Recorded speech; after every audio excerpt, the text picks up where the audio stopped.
ಗಮನಿಸ್ತಾ ಇದ್ದೀವಿ, ಅಲ್ಲಿ ಮಹೇಶ್ ಶೆಟ್ಟಿ ತಿಮ್ರೋಡಿ ಅವರು ಮನೆಯಿಂದ ಹೊರಗಡೆ ಬಂದಿದ್ದಾರೆ.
ಒಂದು ಯಾವ್ದಕ್ಕೂ ಲಿಮಿಟ್ ಅಂತ ಹೇಳಿ ಇರುತ್ತೆ, ಅರ್ಥ ಆಯ್ತಲ್ವಾ? ಸುಮ್ಮನೆ ಇದನ್ನು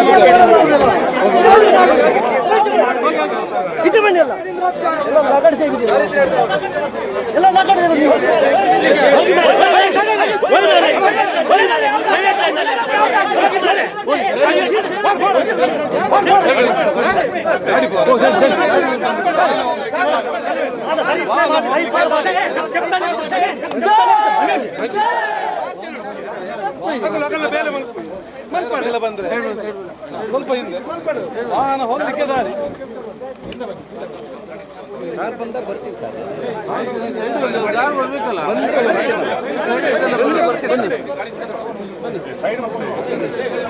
ಸೈಡ್ ಬನ್ನಿ.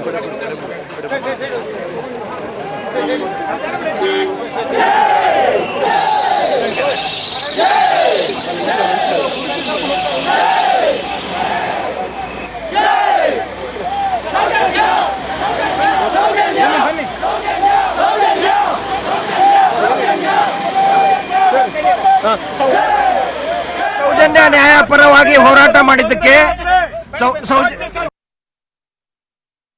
ಬಿಜೆಪಿ ಅವರು ಕಾರಣ ಆಗ್ತಾರೆ.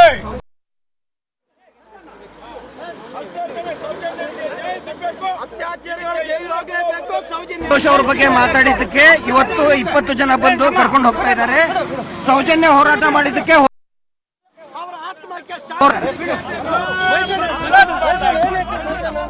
ಸೌಜನ್ಯನ್ಗೆ ನ್ಯಾಯ ಸಿಗಬೇಕು. ನಮ್ಗೆ ಏನಾದ್ರೂ ತೊಂದರೆ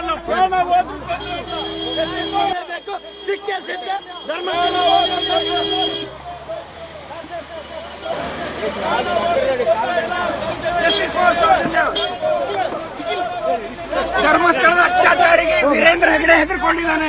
ವೀರೇಂದ್ರ ಹೆಗಡೆ ಅತ್ಯಾಚಾರಿ ಹೆದರ್ಕೊಂಡು ಅರೆಸ್ಟ್ ಮಾಡಕ್ಕೆ ಹೋಗ್ತಾ ಇದ್ದಾರೆ.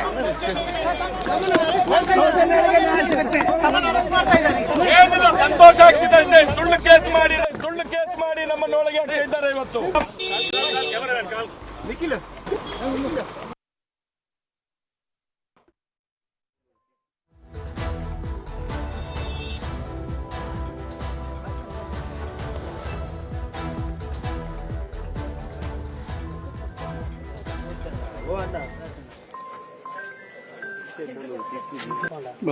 ಬಿಎಲ್ ಸಂತೋಷ್ ಅವ್ರ ಬಗ್ಗೆ ಅವಹೇಳನಕಾರಿಯಾಗಿ ಹೇಳಿಕೆ ಕೊಟ್ಟಂತ ಹಿನ್ನೆಲೆಯಲ್ಲಿ, ಅಂದ್ರೆ ಕುಡ್ಲಾ ರ್ಯಾಂಪೇಜ್ ನಲ್ಲಿ ಸಂದರ್ಶನವನ್ನು ಮಾತಾಡುವಾಗ ಬಿಜೆಪಿ ಮಾಡಿದ ಪಾಪದ ಕೂಸು ಸರ್ವನಾಶ ಆಗಿ ಹೋಗ್ತಾರೆ. ಸೌಜನ್ಯರಿಗೆ ನ್ಯಾಯ ಸಿಗಬೇಕು. ನಾನು ಇವತ್ತು ಸ್ಟೇಷನ್ಗೆ ಹೋಗ್ತೇನೆ, ಪೊಲೀಸ್ನವರಿಗೆ ಸರಿಯಾದ ಒಂದು ಹೇಳಿಕೆಯನ್ನು ಕೊಡ್ತೇನೆ.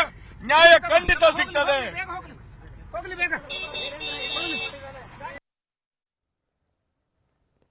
ಇದು ಮಹೇಶ್ ಶೆಟ್ಟಿ ತಿಮ್ರೋಡಿ ಅವರು ಪೊಲೀಸ್ ಸ್ಟೇಷನ್ಗೆ ಹೋಗೋದಕ್ಕೆ ಮುಂಚಿತವಾಗಿ ಅಲ್ಲಿ ಗಾಡಿಲಿ ಕೂತಂತ ಸಂದರ್ಭದಲ್ಲಿ ಕೊಟ್ಟಿರುವಂತಹ ಹೇಳಿಕೆ. ನಾನು ಪೊಲೀಸ್ ಸ್ಟೇಷನ್ಗೆ ಹೋಗ್ತಾ ಇದ್ದೀನಿ, ಸೊ ಅವ್ರು ಏನು ಪ್ರಶ್ನೆಗಳನ್ನು ಕೇಳ್ತಾರೆ ಅದಕ್ಕೆ ನಾನು ಉತ್ತರವನ್ನ ಅಥವಾ ವಿವರಣೆಯನ್ನ ಕೊಡ್ತೀನಿ ಅನ್ನೋ ಮಾತುಗಳನ್ನು ಹೇಳ್ತಾ ಇದ್ರು. ಈಗ ಬೇರೆ ಬೇರೆ ಪ್ರಕರಣಗಳ ಬಗ್ಗೆನೂ ಕೂಡ ಅಲ್ಲಿ ಚರ್ಚೆಗಳು ಜೊತೆಗೆ ಮಾಧ್ಯಮದ ಮುಂದೆ ಹೇಳುವಾಗ ಅವ್ರು ಹೇಳಿದ್ರು ಕೂಡ ಆ ಪ್ರಕರಣಗಳಿಗೂ ಇದಕ್ಕೂ ಅಂದ್ರೆ ಸದ್ಯಕ್ಕೆ ವಶಕ್ಕೇನು ಪಡೆದಿದ್ದಾರೆ ಪೊಲೀಸರು, ಮೇಲೋಟಕ್ಕಂತೂ ಸದ್ಯಕ್ಕೆ ಸಂಬಂಧ ಇಲ್ಲ. ಕಾರಣ ಬಿಎಲ್ ಸಂತೋಷ್ ಅವ್ರ ಬಗ್ಗೆ ಅವಹೇಳನಕಾರಿಯಾಗಿ ಏನು ಹೇಳಿಕೆಯನ್ನ ಕೊಟ್ಟಿದ್ರು ಮಹೇಶ್ ಶೆಟ್ಟಿ ತಿಮ್ರೋಡಿ ಅವರು. ನಾನು ಆಗ್ಲೇ ಹೇಳ್ತಾ ಇದ್ದೆ, ಕುಡ್ಲಾ ರ್ಯಾಂಪೇಜ್ ಸದ್ಯಕ್ಕೆ ಈ ಯೂಟ್ಯೂಬ್ ಚಾನೆಲ್ ಏನಿದೆ ಬಹಳ ಚರ್ಚಿತ ಯೂಟ್ಯೂಬ್ ಚಾನೆಲ್ ಆಗಿದೆ ಕರ್ನಾಟಕದಲ್ಲಿ, ಅದರಲ್ಲೂ ಕರಾವಳಿ ಭಾಗದಲ್ಲಿ. ಅದರಲ್ಲಿ BL ಸಂತೋಷ್ ಅವ್ರ ಬಗ್ಗೆ ಅವಹೇಳನಕಾರಿಯಾಗಿ ಮಹೇಶ್ ಶೆಟ್ಟಿ ತಿಮ್ರೋಡಿ ಅವರು ಮಾತಾಡಿದ್ರು. ಕೆಲವೊಂದು ಪದಗಳ ಬಳಕೆ ಇರ್ಬೋದು, ಕೆಲವೊಂದು ಗಂಭೀರ ಆರೋಪಗಳ ಬಗ್ಗೆ ಅವರೇನು ಕಾಂಟ್ರವರ್ಸಿಯಾಗಿ ಹೇಳಿದ್ರು. ಅದೇ ವಿಷಯವನ್ನ ಇಟ್ಕೊಂಡು ಬಿಜೆಪಿ ನಾಯಕರು ಬ್ರಹ್ಮಾವರ ಪೊಲೀಸ್ ಸ್ಟೇಷನ್ ಕಂಪ್ಲೇಂಟ್ ಕೊಟ್ಟಿದ್ರು. ನಾನು ಬೆಳ್ತಂಗಡಿ ಪೊಲೀಸ್ ಸ್ಟೇಷನ್ಗೆ ಬಂದು ವಿವರಣೆ ಕೊಡ್ತೀನಿ ಅಂತ ಅವರು ಹೇಳಿದ್ರು ಕೂಡ ಅದಕ್ಕೆ ಪೊಲೀಸರು ಅವಕಾಶ ಮಾಡಿಕೊಟ್ಟಿಲ್ಲ. ಎಲ್ಲಿ ಕಂಪ್ಲೇಂಟ್ ಆಗಿದೆ ನೀವು ಅಲ್ಲಿಗೆ ಬರಲೇಬೇಕು, ಆ ಪೊಲೀಸ್ ಸ್ಟೇಷನ್ಗೆ ಬನ್ನಿ ಅಂತ ಕೇಳಿದ್ದಾರೆ. ಬಟ್ ಅವ್ರು ಬಂದಂಥ ಸಂದರ್ಭದಲ್ಲಿ ಸುಮಾರು 45ರಿಂದ 50 ನಿಮಿಷಗಳ ಕಾಲ ಪೊಲೀಸರನ್ನ ಅಲ್ಲಿ ಹೊರಗಡೆ ವೇಟ್ ಮಾಡಿಸಿದ್ದಾರೆ. ಅಂದರೆ ತಿಮ್ರೋಡಿ ಪರ ವಕೀಲರು ಗಿರೀಶ್ ಮಟ್ಟಣ್ಣನವರ್ ಯಾವ ಆಧಾರದ ಮೇಲೆ ಬಂದಿದ್ದೀರಾ, ವಾರೆಂಟ್ ಇದೆಯಾ, ನೀವು ಹೇಳಿ, ನಾವೇ ಬೇಕಾದ್ರೆ ಅವ್ರನ್ನ ಪೊಲೀಸ್ ಸ್ಟೇಷನಿಗೆ ಕರ್ಕೊಂಬರ್ತೀವಿ. ಈ ರೀತಿ ಏಕಾಏಕಿ ತಂಡಗಳನ್ನು ಕಟ್ಕೊಂಡ್ಬಂದು ಪೊಲೀಸರನ್ನ ಕರ್ಕೊಂಬಂದಿರೋದು ಎಷ್ಟು ಮಟ್ಟಿಗೆ ಸರಿ? ಇದು ಬೇಲೆಬಲ್ ಸೆಕ್ಷನ್ಗಳಿರುವಂಥ ಒಂದು ಪ್ರಕರಣ, ನಾವೇ ಕರ್ಕೊಂಬರ್ತೀವಿ, ಅದೇನು ಪ್ರಶ್ನೆ ಕೇಳಬೇಕು, ನೀವು ಕೇಳಿ ಅಂತ ಹೇಳಿದ್ರು ಕೂಡ, ಬೆಳ್ತಂಗಡಿಗೆ ಬರ್ತೀವಿ ಅಂತ ಹೇಳಿದ್ರು ಕೂಡ ಅದು ಸಾಧ್ಯ ಇಲ್ಲ, ನೀವು ಬ್ರಹ್ಮಾವರ ಪೊಲೀಸ್ ಸ್ಟೇಷನ್ಗೆ ಬರಬೇಕು ಅಂತ ಹೇಳಿದ ಮೇಲೆ ಫೈನಲಿ ತಿಮ್ರೋಡಿ ಅವರು ಮನೆಯಿಂದ ಹೊರಗಡೆ ಬಂದಿದ್ದಾರೆ. ಈಗ ಬ್ರಹ್ಮಾವರ ಪೊಲೀಸ್ ಸ್ಟೇಷನ್ ಕಡೆಗೆ ಹೋಗ್ತಾ ಇದ್ದಾರೆ. ಇದೀಗ ಈ ಡಾಟ್ ಕನೆಕ್ಷನ್ ಮಾಡ್ತಾ ಹೋದ್ರೆ ಅಫ್ಕೋರ್ಸ್ ಧರ್ಮಸ್ಥಳದ ಹೋರಾಟದಲ್ಲಿ ಮುಂಚೂಣಿಯಲ್ಲಿದ್ದಂಥ ವ್ಯಕ್ತಿ ತಿಮ್ರೋಡಿ. ಆದರೆ BL ಸಂತೋಷ್ ಅವ್ರ ಬಗ್ಗೆ ಅವಹೇಳನಕಾರಿಯಾಗಿ ಮಾತನಾಡೋದಕ್ಕೆ ಅವ್ರನ್ನೀಗ ವಶಕ್ಕೆ ಪಡೆದಿದ್ದಾರೆ. ಸದ್ಯಕ್ಕೆ ಸ್ಥಳದಲ್ಲಿ ಏನಾಗ್ತಾ ಇದೆ ಮಾಹಿತಿಯನ್ನು ಕೊಡೋದಕ್ಕೆ ನಮ್ಮ ಜೊತೆ ಸಂಪರ್ಕದಲ್ಲಿ ಸಿಕ್ಕಿದ್ದಾರೆ ನಮ್ಮ ರಿಪೋರ್ಟರ್ ಕಿಶನ್. ಪೊಲೀಸರು ತಂಡೋಪತಂಡವಾಗಿ ಬಂದು ಅವ್ರನ್ನ ವಶಕ್ಕೆ ಪಡೆಯೋದಕ್ಕೆ ಒಂದು 50 ನಿಮಿಷ ವೇಟ್ ಮಾಡಿದ್ರು ಅನ್ಸುತ್ತೆ. ಈಗ ಖಾಸಗಿ ವೆಹಿಕಲ್ ಅಲ್ಲ ಅವ್ರು ಹೋಗಿದ್ದು ಬ್ರಹ್ಮಾವರ ಪೊಲೀಸ್ ಸ್ಟೇಷನ್ಗೆ, ಪೊಲೀಸ್ ವೆಹಿಕಲ್ ಅಲ್ಲ. ಖಂಡಿತವಾಗ್ಲೂ ಶರ್ಮಿತಾ, ಸುಮಾರು 50 ನಿಮಿಷಗಳ ಕಾಲ ಒಂದಷ್ಟು ಹೈಡ್ರಾಮಾ ಆಗುತ್ತೆ. ಆತನ ಅರೆಸ್ಟ್ ಮಾಡ್ಕೊಳ್ಳುವಂತ ನಿಟ್ಟಿನಲ್ಲಿ ಪೊಲೀಸರು ಸುಮಾರು 50ಕ್ಕೂ ಹೆಚ್ಚು ಜನ ಪೊಲೀಸರು ಮನೆ ಬಳಿ ಬರ್ತಾರೆ. ಆದ್ರೆ ಒಂದು ಕಡೆ ಅವರು ಒಂದೇನು ಅಂತಂದ್ರೆ ಇಲ್ಲ ಬಂಧನಕ್ಕೆ ಯಾವುದೇ ಕಾರಣಕ್ಕೂ ನಾವು ಬಿಡೋದಿಲ್ಲ ಅನ್ನುವಂಥದ್ದನ್ನು ಕೂಡ ಹೇಳಿರುವಂತದ್ದು. ಜೊತೆಗೆ ಇನ್ನೊಂದು ಏನು ಅಂತಂದ್ರೆ ಅವರು ವಾರೆಂಟ್ ಅನ್ನ ತೋರಿಸಿ, ಯಾಕಂದ್ರೆ ಇರುವಂತ ಸೆಕ್ಷನ್ಸ್ ಬೇಲೆಬಲ್ ಸೆಕ್ಷನ್ಸ್ ಆಗಿರುವಂತ ಕಾರಣಕ್ಕೋಸ್ಕರ ನೀವು ವಾರೆಂಟ್ ಅನ್ನ ತೋರಿಸಿ ಅಂತಂದು ಹೇಳ್ತಾರೆ. ಆದ್ರೆ ಪೊಲೀಸರು ಹೇಳ್ತಿರುವಂತದ್ದು ನೋಟಿಸ್ ಅನ್ನ ಸರ್ವ್ ಮಾಡಿದ್ರು ಕೂಡ ಅಷ್ಟೇ ವಿಚಾರಣೆಗೆ ಹಾಜರಾಗಿಲ್ಲ ಅನ್ನುವಂತ ಒಂದು ಕಾರಣಕ್ಕೋಸ್ಕರ ಇವತ್ತು ನಾವು ವಶಕ್ಕೆ ಪಡೆಯೋಕ್ ಬಂದಿದ್ದೀವಿ, ನಾವು ಬಂಧನ ಮಾಡ್ತಿದೀವಿ ಅಂತ ಹೇಳಿಲ್ಲ, ಬದಲಾಗಿ ವಶಕ್ಕೆ ಪಡೆಯೋಕ್ ನಾವು ಬಂದಿದ್ದೀವಿ ಅನ್ನುವಂತ ಮಾತನ್ನು ಕೂಡ ಅಷ್ಟೇ ಹೇಳ್ತಾರೆ. ಸುಮಾರು 40ರಿಂದ 50 ನಿಮಿಷಗಳ ಕಾಲ ವಾದ ಆಗುತ್ತೆ, ಪ್ರತಿವಾದ, ಅವರು ಕೂಡ ಅಷ್ಟೇ ಮಾತನಾಡ್ತಾರೆ. ಕೊನೆಗೂ ಕೂಡ ಅಷ್ಟೇ ಈಗ ಒಂದು ನಿರ್ಧಾರಕ್ಕೆ ಬಂದಿರುವಂತಹದ್ದು ವಶಕ್ಕೆ ಪಡೆಯುವಂತ ನಿರ್ಧಾರಕ್ಕೆ ಬಂದಿದ್ದಾರೆ. ಸದ್ಯಕ್ಕೆ ಅವ್ರು ಹೇಳಿರುವಂತದ್ದು ನಾನು ಪೊಲೀಸ್ ವಾಹನವನ್ನ ಯಾವುದೇ ಕಾರಣಕ್ಕೂ ಹತ್ತೋದಿಲ್ಲ, ಬದಲಾಗಿ ನಾನು ನನ್ನದೇ ವಾಹನದಲ್ಲಿ ಬರ್ತೀನಿ ಅಂತ ಹೇಳಿದ್ರು. ಈ ಒಂದು ಕಾರಣಕ್ಕೋಸ್ಕರ ಕೊನೆಗೆ ಇಲ್ಲಿ ಬೇರೆ ರೀತಿಯಾದಂತ ವ್ಯವಸ್ಥೆ ಆಗುವಂತದ್ದು ಬೇಡ ಅನ್ನುವಂತ ಒಂದು ಕಾರಣಕ್ಕೋಸ್ಕರನೇ ಸದ್ಯಕ್ಕೆ ಪೊಲೀಸರು ಆಯ್ತು ನಿಮ್ದೇ ವಾಹನದಲ್ಲಿ ಬಡಿ ಅಂತ ಹೇಳಿದ್ದಾರೆ. ಜೊತೆಗೆ ಪೊಲೀಸರು ಕೂಡ ಅಷ್ಟೇ ಆತನ ವಾಹನದ ಹಿಂದೆ ಮತ್ತೆ ಮುಂದ್ಗಡೆಯಲ್ಲಿ ಈಗಾಗಲೇ ಭದ್ರತೆಯನ್ನು ಕೂಡ ನಿಯೋಜನೆ ಮಾಡ್ಕೊಂಡಿರುವಂತದ್ದು. ಈಗ ನೇರವಾಗಿ ಬ್ರಹ್ಮಾವರ ಪೊಲೀಸ್ ಸ್ಟೇಷನ್ಗೆ ಹೋಗ್ತಾರಾ ಅಥವಾ ಬೆಳ್ತಂಗಡಿ ಪೊಲೀಸ್ ಸ್ಟೇಷನ್ಗೆ ಕರ್ಕೊಂಡೋಗಿ ಎನ್ಕ್ವೈರಿ ಮಾಡ್ತಾರ ಅನ್ನುವಂಥದ್ದು ಇನ್ನೂ ಕೂಡ ಅಷ್ಟೇ ನಿಗೂಢವಾಗಿರುವಂತದ್ದು. ಇನ್ನು ಕೆಲವೇ ಕ್ಷಣದಲ್ಲಿ ಪೊಲೀಸರ ನಡೆ ಏನು ಅನ್ನುವಂಥದ್ದು ಗೊತ್ತಾಗುತ್ತೆ. ಬಹುತೇಕ ಪೊಲೀಸ್ ಈಗ ಬಂಧನ ಮಾಡಿಲ್ಲ, ವಶಕ್ಕೆ ಪಡೆದಿದ್ದೀವಿ ಅಂತ ಹೇಳ್ತಾರೆ. ವಿಚಾರಣೆ ಬಳಿಕ ತನಿಖಾಧಿಕಾರಿ ಹೇಳ್ಬೋದು, ಯಾಕಂದ್ರೆ ಈತ ಪದೇ ಪದೇ ಪ್ರಚೋದನಕಾರಿಯಾದಂತಹ ಹೇಳಿಕೆಗಳನ್ನ ಸೋಷಿಯಲ್ ಮೀಡಿಯಾದಲ್ಲಿ ಕೊಡ್ತಿದ್ದಾರೆ. ಕೇವಲ BL ಸಂತೋಷ್ ವಿರುದ್ಧ ಅಷ್ಟೇ ಅಲ್ಲದೆ ಇಂತಹ ಗಣ್ಯ ವ್ಯಕ್ತಿಗಳಾಗಿರ್ಬೋದು, ರಾಜಕಾರಣಿಗಳಾಗಿರ್ಬೋದು ಅಥವಾ CM ವಿರುದ್ಧವಾಗಿ ಕೂಡ ಅಷ್ಟೇ ಒಂದಷ್ಟು ಮಾತನಾಡಿರುವಂತಹ ಒಂದಷ್ಟು ವಿಡಿಯೋಗಳು ಸೋಷಿಯಲ್ ಮೀಡಿಯಾದಲ್ಲಿ ಇದಾವೆ.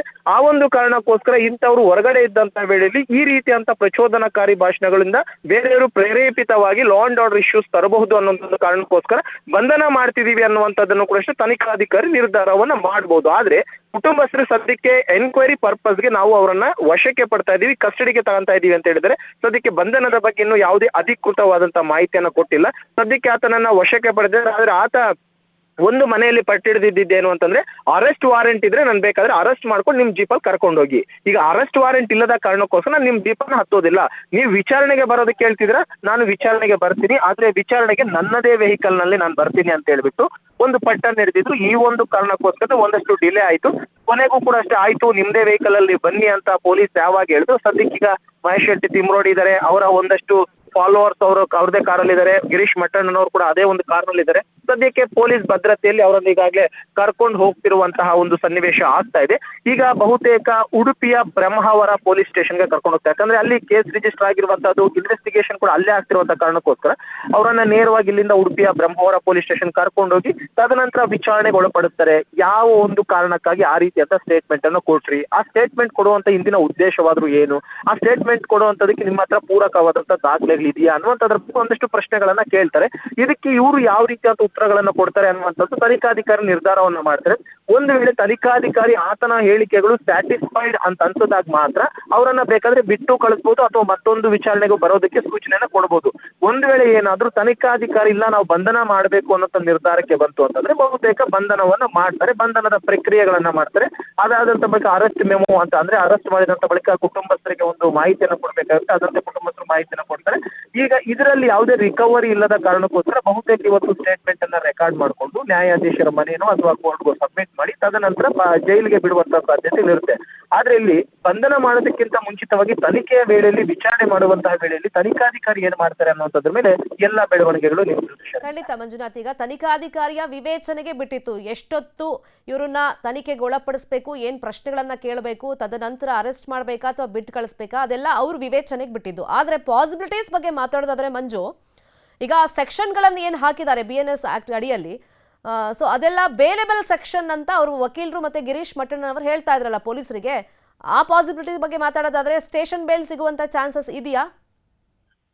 ಶರ್ಮಿತಾ, ಪ್ರತಿಯೊಂದು ಪ್ರಕರಣದಲ್ಲೂ ಕೂಡ ಅಷ್ಟೇ ಬೇಲೆಬಲ್ ಸೆಕ್ಷನ್ಸ್ ಇದ್ರೂ ಕೂಡ ಅಷ್ಟೇ ಬೇಲ್ ಸಿಗೋದಿಲ್ಲ. ರೀಸನ್ ಏನು ಅಂತಂದ್ರೆ ಅವ್ರು ಯಾವುದೇ ಈ ರೀತಿಯಾದಂತಹ ಅವಹೇಳನಕಾರಿ ಮಾತುಗಳಾಡುವಂತದ್ದಾಗಿರ್ಬೋದು, ಇದು ಯಾವ ರೀತಿಯಾಗಿ ಸಮಾಜಕ್ಕೆ ಎಫೆಕ್ಟ್ ಹೊಡೆಯುತ್ತೆ ಅನ್ನುವಂಥದ್ದನ್ನ ನೋಡ್ತಾರೆ. ಯಾಕಂದ್ರೆ ಈಗ ಹಾಕಿರುವಂತಹ ಸೆಕ್ಷನ್ಸ್ ಏನಿದೆ ಅವೆಲ್ಲವೂ ಕೂಡ ಅಷ್ಟೇ ಬೇಲೆಬಲ್ ಇರಬಹುದು, ಆದ್ರೆ ಅದರ ಇಂಪ್ಯಾಕ್ಟ್ ಸೊಸೈಟಿ ಮೇಲೆ ಯಾವ ರೀತಿಯಾಗಿ ಬೀರುತ್ತೆ ಅನ್ನುವಂಥದ್ದು ಬಹಳ ಮುಖ್ಯ ಆಗಿರುತ್ತೆ. ಇದನ್ನ ಕೋರ್ಟ್ಗೆ ಮನವರಿಕೆ ಮಾಡಬೇಕಾಗಿರುವಂತ ಕೆಲಸ ತನಿಖಾಧಿಕಾರಿಯದ್ದು. ಯಾಕಂದ್ರೆ ಈಗ ಇರುವಂತದ್ದು ಸುಮಾರು 3 ಸೆಕ್ಷನ್ಗಳು ಹಾಕಿದ್ದಾರೆ. ಅದರಲ್ಲಿ ಆ 3 ಸೆಕ್ಷನ್ಗಳಲ್ಲೂ ಕೂಡ ಅಷ್ಟೇ ಬೇಲೆಬಲ್ ಅಂದ್ರೆ 7 ವರ್ಷಕ್ಕಿಂತ ಕಡಿಮೆ ಇದೆ, ಕೆಲವೊಂದು ಸೆಕ್ಷನ್ ಅಲ್ಲಿ 2 ವರ್ಷ ಇದೆ, ಇನ್ನೊಂದು ಸೆಕ್ಷನ್ ಅಲ್ಲಿ 3 ವರ್ಷ ಜೈಲು ಶಿಕ್ಷೆ ಇರುವಂತದ್ದು. ಅಂದ್ರೆ ಇದು ತನಿಖಾಧಿಕಾರಿ ವಿವೇಚನೆಗೆ ಬಿಟ್ಟಿರುವಂತ. ಹೌದು, ನಾನು ಬೇಲ್ ಕೊಡಬಹುದು, ಇದರಲ್ಲಿ ಸ್ಟೇಷನ್ ಬೇಲೆ ಮಾಡಬಹುದು ಅಂದ್ರೆ ಸ್ಟೇಷನ್ ಬೇಲ್ ಮಾಡಬಹುದು, ಇಲ್ಲ ನಾನು ಸ್ಟೇಷನ್ ಬೇಲ್ ಮಾಡೋದಕ್ಕೆ ಆಗೋದಿಲ್ಲ, ಈ ರೀತಿಯಾದಂತಹ ಒಂದಷ್ಟು ಸ್ಟೇಟ್ಮೆಂಟ್ಗಳು ಅಥವಾ ಇದು ಮೊದಲಲ್ಲ, ಇದು ಹಿಂದೆನೂ ಕೂಡ ಕೊಟ್ಟಿರುವಂತದ್ದು. ಯಾಕಂದ್ರೆ ಮೊನ್ನೆ ಸದನದಲ್ಲಿ ದೊಡ್ಡ ಮಟ್ಟದ ಚರ್ಚೆ ಆಯ್ತು, ಗೃಹ ಸಚಿವರು ಇಮಿಡಿಯೇಟ್ಲಿ ಬಂಧನ ಮಾಡಿ ಅನ್ನೋ ಸೂಚನೆಯನ್ನು ಕೊಟ್ಟರು. ಅದಕ್ಕೆ ರೀಸನ್ ಏನು ಅಂತಂದ್ರೆ CM ಒಬ್ಬ ಕೊಲೆಗಾರ, 24 ಕೊಲೆಗಳನ್ನು ಮಾಡಿರುವಂತಹ ಕೊಲೆಗಾರ CM ಅನ್ನುವಂತ ಒಂದಷ್ಟು ಸ್ಟೇಟ್ಮೆಂಟ್ ಆಗಿರ್ಬೋದು, ಅಥವಾ ಗೃಹ ಸಚಿವರ ವಿರುದ್ಧವಾಗಿ ಒಂದಷ್ಟು ಸ್ಟೇಟ್ಮೆಂಟ್ ಮಾಡುವಂತದ್ದಾಗಿರ್ಬೋದು, ಅಥವಾ ಸರ್ಕಾರದ ವಿರುದ್ಧವಾಗಿ ಮಾಡ್ತಿರುವಂತಹ ಒಂದಷ್ಟು ಸ್ಟೇಟ್ಮೆಂಟ್ಸ್ ಇರ್ಬೋದು. ಜೊತೆಗೆ ಸಮಾಜದಲ್ಲಿರುವಂತ ಒಂದಷ್ಟು ಗೌರವಯುತ ವ್ಯಕ್ತಿಗಳ ಬಗ್ಗೆ ಇದು ಏಕವಚನದಲ್ಲಿ ನಿಂದನೆ ಮಾಡ್ತಿರುವಂತದ್ದು ಇರಬಹುದು. ಇದು ಯಾವ ರೀತಿಯಾಗಿ ಸೊಸೈಟಿಗೆ ಇಂಪ್ಯಾಕ್ಟ್ ಆಗುವಂತೆ ಅನ್ನುವಂಥದ್ದು ಬಹಳ ಮುಖ್ಯ ಇದು. ಯಾಕಂದ್ರೆ ಈತನ ಸ್ಟೇಟ್ಮೆಂಟ್ ನಿಂದ ನಾಳೆ ದಿನ ಗುಂಪು ಸೇರಬಹುದು, ಅಥವಾ ನಾಳೆ ದಿನ ಲಾ ಅಂಡ್ ಆರ್ಡರ್ ಇಶ್ಯೂಸ್ ತರಬಹುದು, ಅಥವಾ ಪ್ರೊಟೆಸ್ಟ್ಗಳಾಗಬಹುದು, ಅಥವಾ ಬೇರೆ ರೀತಿಯಾದಂತಹ ಒಂದಷ್ಟು ಎಡವಟ್ಟುಗಳಾಗಬಹುದು. ಇದು ಯಾವ ಮಟ್ಟಿಗೆ ಇಂಪ್ಯಾಕ್ಟ್ ಆಗುತ್ತೆ ಆತನ ಸ್ಟೇಟ್ಮೆಂಟ್ ಅನ್ನುವಂತಹದನ್ನ ತನಿಖಾಧಿಕಾರಿ ನಿರ್ಧಾರವನ್ನ ಮಾಡ್ತಾರೆ. ತನಿಖಾಧಿಕಾರಿ ಇಲ್ಲ ಈತನನ್ನೇನಾದ್ರೂ ನಾವು ಹೊರಗಡೆ ಬಿಟ್ರೆ ಈ ರೀತಿಯಾದಂತಹ ಸ್ಟೇಟ್ಮೆಂಟ್ ಅದನ್ನ ಹತ್ತಾರು ಕೊಡಬಹುದು, ಅದರಿಂದ ಬೇರೆ ರೀತಿಯಾದಂತಹ ಡೆವಲಪ್ಮೆಂಟ್ ಆಗಬಹುದು, ಅಥವಾ ಲಾ ಅಂಡ್ ಆರ್ಡರ್ ಇಶ್ಯೂಸ್ ಆಗ್ಬಹುದು ಅಂತ ಏನಾದ್ರು ತನಿಖಾಧಿಕಾರಿಗೆ ಅನ್ಸಿದ್ರೆ ಆತ ಬಂಧನ ಮಾಡಬಹುದು. ಒಂದ್ ವೇಳೆ ಬೇಲೆಬಲ್ ಸೆಕ್ಷನ್ಸ್ ಇದ್ರೂ ಕೂಡ ಅಷ್ಟೇ ನಾಳೆ ದಿನ ಕೋರ್ಟ್ಗೆ ಮನವರಿಕೆಯನ್ನ ಮಾಡ್ಬೇಕಾಗಿತ್ತಿರೋ ಬೇಲೆಬಲ್ ಸೆಕ್ಷನ್ಸ್ ಇದ್ರೂ ಕೂಡ ಅಷ್ಟೇ ಯಾಕೆ ನೀವು ಈತನನ್ನ ಬಂಧನ ಮಾಡಿದೆ ಅಂದಾಗ ಕೋರ್ಟ್ಗೆ ಇದೆಲ್ಲವನ್ನು ಕೂಡ ವಿಸ್ತೃತವಾಗಿ ರಿಪೋರ್ಟ್ ಅನ್ನ ಕೊಡ್ಬೇಕಾಗುತ್ತೆ. ತದನಂತರ ಜಡ್ಜ್ ಇಲ್ಲ ನೀವು ಮಾಡಿರುವಂತದ್ದು ತಪ್ಪು, ನಾನು ಬೇಲ್ ಮಾಡ್ತೀನಿ ಅಂದ್ರೆ ಬೇಲು ಆಗುತ್ತೆ, ಇಲ್ಲ ಅನ್ನಂಗಿದ್ರೆ ಇಲ್ಲ ಹೌದು ನೀವು ಹೇಳ್ತಿರುವಂತದ್ದು ನಿಜ ಇದೆ ಅಂತ ಏನಾದ್ರು ಜಡ್ಜ್ ಮನವರಿಕೆ ಆಯ್ತು ಅಂತಂದ್ರೆ ಜಡ್ಜ್ ತನ್ನ ವಿವೇಚನೆಯಲ್ಲಿ ಆತನಿಗೆ ಜೈಲ್ಗೂ ಕೂಡ ಕಳಿಸುವಂತ ಸಾಧ್ಯತೆಗಳು ಕೂಡ ದಟ್ಟವಾಗಿರುತ್ತೆ ಶರ್ಮಿತಾ.